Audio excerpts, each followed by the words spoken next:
All right, so we got the lights, we got the camera, we got the action. Let's see if we can do some high definition YouTubage.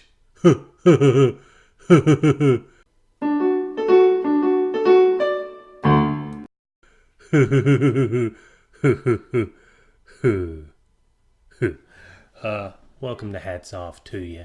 I'm Jay. Welcome to the best Hats Off to You you've ever seen, unless you're coming to us from the future where you have like little robots that are right there in your living room and wear a projection of whoever the performer is that you're watching, and they parade around your living room.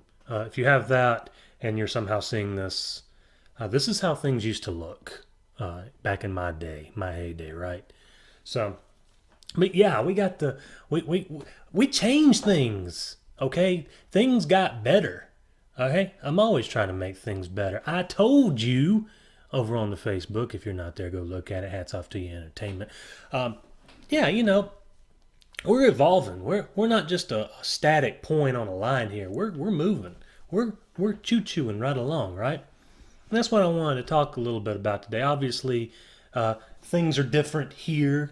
There's better lighting. There's better camera work. You can see all the stress lines on my face. Some of the little gray hairs are starting to poke in now, which is a good thing, I think, because it's more clear. You can see more of me, if that's a good thing to you or not. And we're working on it.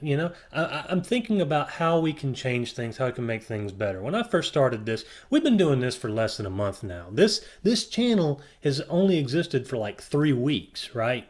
My first video was just off the cuff, and I could have done some highlight reels, but that'd have been pretentious and it would have detracted from this quality of video, right? I can acknowledge they maybe were a little rough to look at.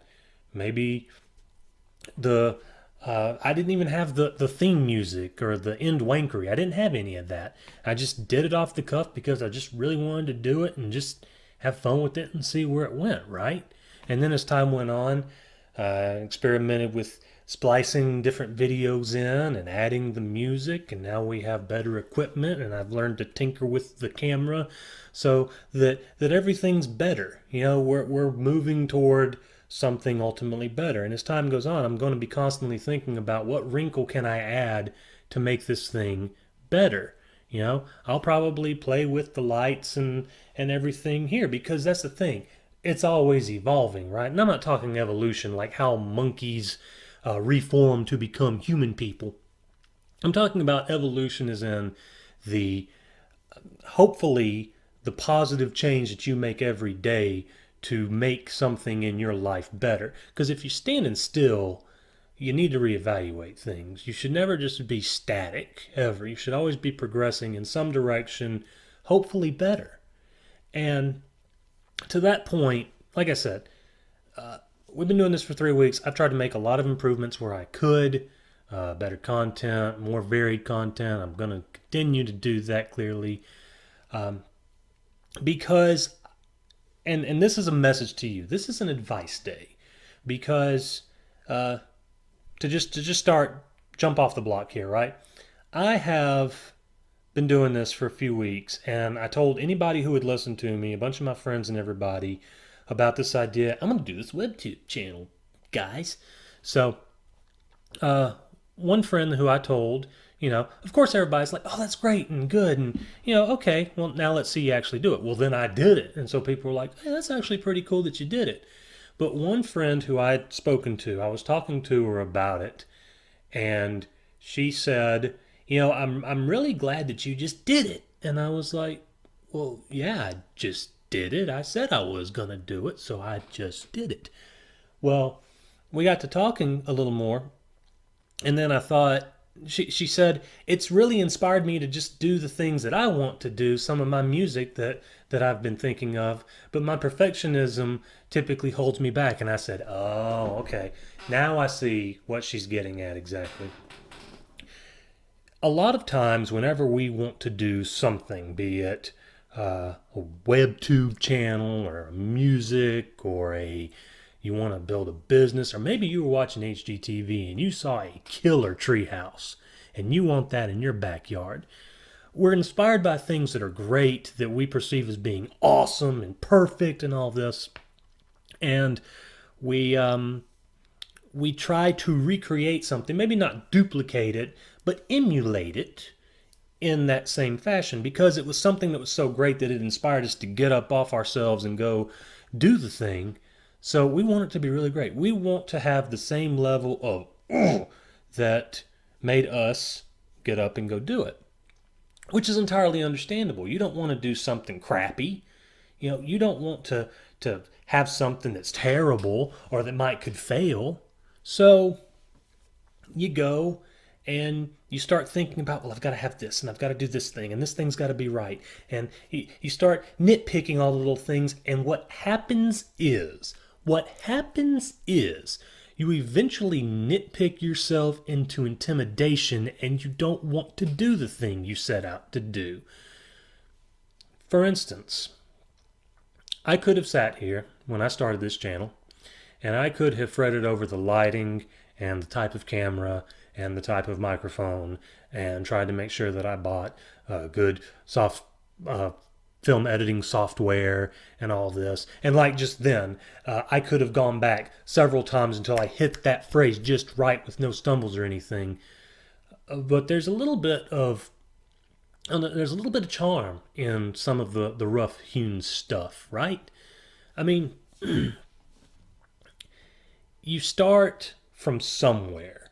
You are building towards something, and along the way, people are probably going to like the thing that you're trying to do. It doesn't have to be perfect. Perfect is an almost unrealistic, almost made up concept. You're not going to have it perfect. Nobody's going to have it perfect. Even the greatest masterpieces on earth have had some criticism about them, right?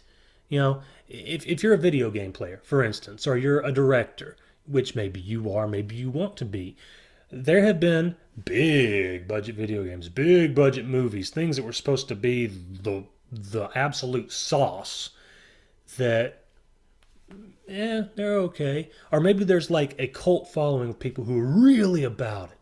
And then other people are like, it's so-so. Nothing's going to be perfect. So you just need to start somewhere.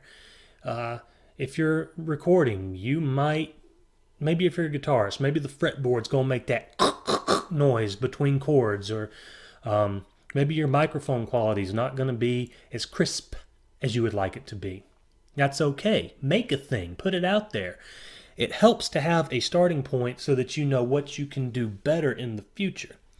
And for instance, when I was a kid, because for whatever reason I'm actually a 50-year-old man in a young person's body, I watched the show Happy Days. It was a show made in the 70s, about the 1950s, that was syndicated heavily in the 1990s. And you may not know anything about that show, but you know Arthur Fonzarelli. Hey, right? Wore the iconic leather jacket. Hey, here's a tip. He actually didn't wear that leather jacket in the first few episodes because it made him look too much like a greaser.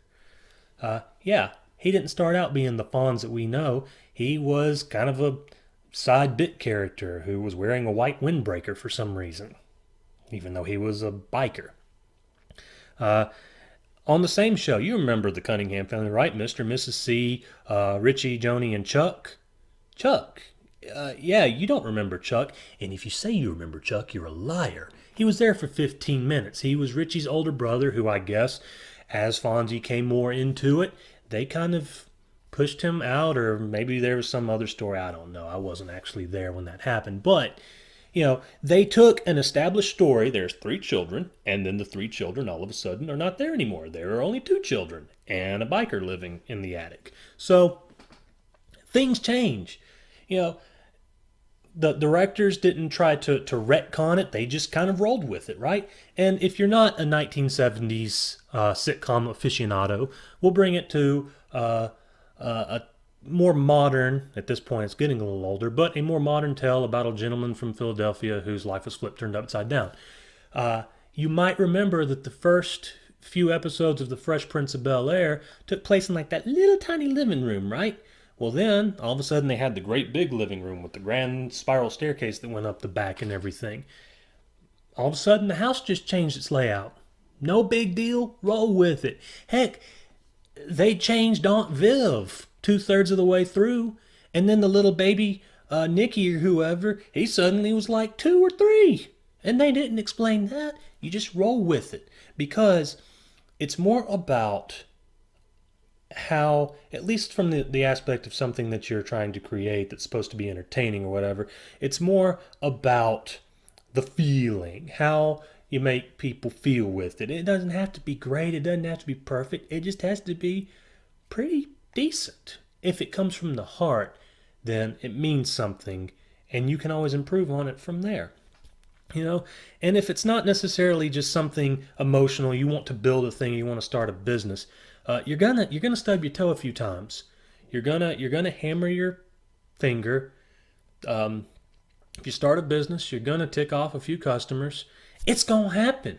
It's gonna happen. So just be okay with making some mistakes. Be okay with it sounding a little rough or looking a little rough or not getting off the ground right away. Take those as learning experiences. Take those as times when you can say, that thing could have been better, but you know what? Instead of just saying, gosh, that could have been better, I'm actually going to make it better now. And then eventually, if you work hard enough on it and you do enough things, it'll get pretty great. So just stick with it. Stick with it the same way that I'm going to stick with this YouTube channel here. And I hope that you stick with telling your friends and your family about it because, hey, it ain't too shabby and it's going to get better. Like I just spent several minutes telling you, right? So check out the Twitter. Check out the Facebook. Dim is down below. Continue to check out this channel here where I will give you all kinds of life advice and humorous anecdotes. And hats off to you.